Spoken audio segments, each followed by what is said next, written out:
We began our study of the covenant people in the New Testament thinking about Israel at the time of Jesus. Israel is ruled by the massive Roman Empire. Religiously, the Jews are united by the Torah, and yet it's the interpretation of the Torah that divides them into different sects. There are two main sects. The Pharisees, who are mostly middle-class people. They follow both the oral and written law in every aspect of life, and they believe in life beyond death. And the Sadducees, who are mostly priests and the wealthy. They follow only the written law, and they don't believe in the afterlife. Preserving the temple is most important. Understanding these two sects of Judaism helps us understand how Jesus causes enough threat to the Jewish leaders that he ends up crucified. Matthew writes his gospel wanting the Jewish people to know that Jesus is their long-awaited Messiah. Jesus calls people to radical discipleship. Simon, Andrew, James, and John leave their fishing nets and relatives, and Matthew leaves his tax office.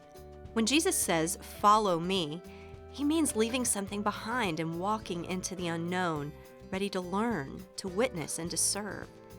Discipleship requires total commitment, often going directly against the current culture and sometimes even against our religious understandings and traditions.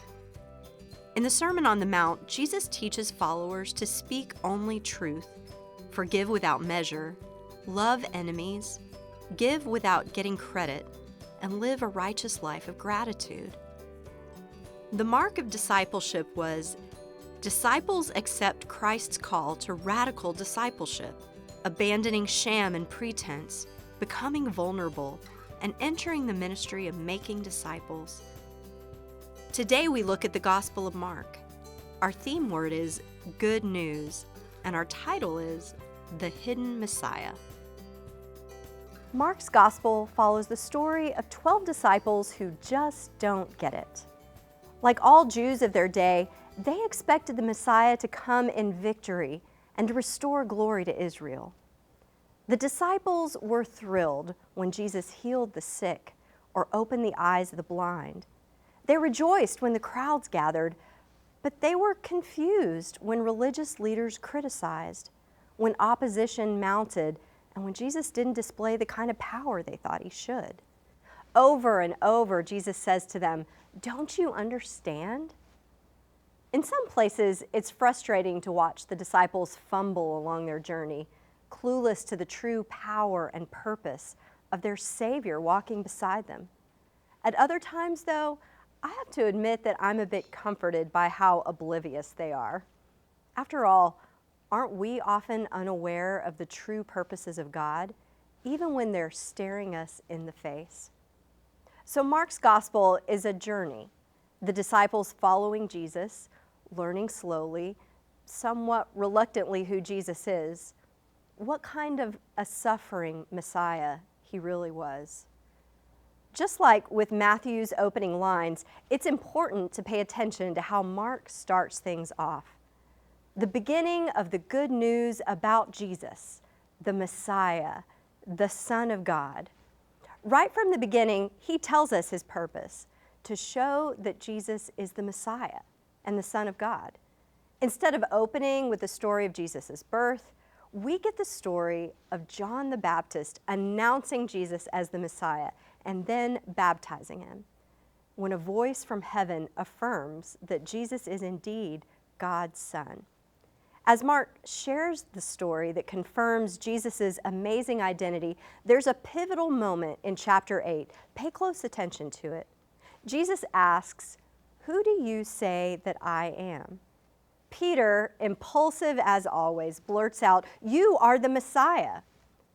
But when Jesus says he must go to Jerusalem, where he will be rejected, suffer, and be killed, Peter rebukes him, saying, "Never, Lord."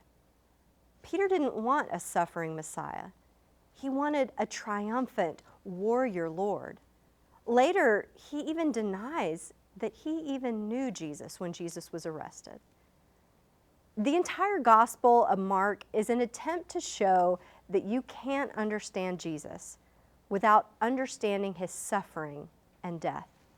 His identity is only fully revealed in his crucifixion. The kind of power Jesus shows us is the power of a suffering Messiah, one who gives everything, even his life for us. There's a sense of urgency in Mark's writing. He uses the word immediately a lot, urging us forward to show us the importance of the impact of Jesus' actions. It's as if Mark is in a hurry to get us to the cross. There's also a sense of mystery. Jesus goes around healing all of these people and then urging them not to tell anybody. It's pretty puzzling. No wonder the disciples were confused. It's only when they get to Jesus' suffering, death, and resurrection that any of them can understand what Jesus has been trying to tell them, that his all-encompassing love would cause him to suffer, be crucified, and be raised in victory over the grave.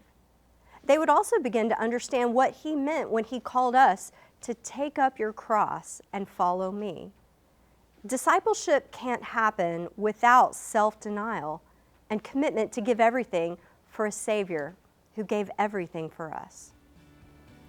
We are called to follow the suffering servant and to take up our own crosses and serve joyfully and faithfully.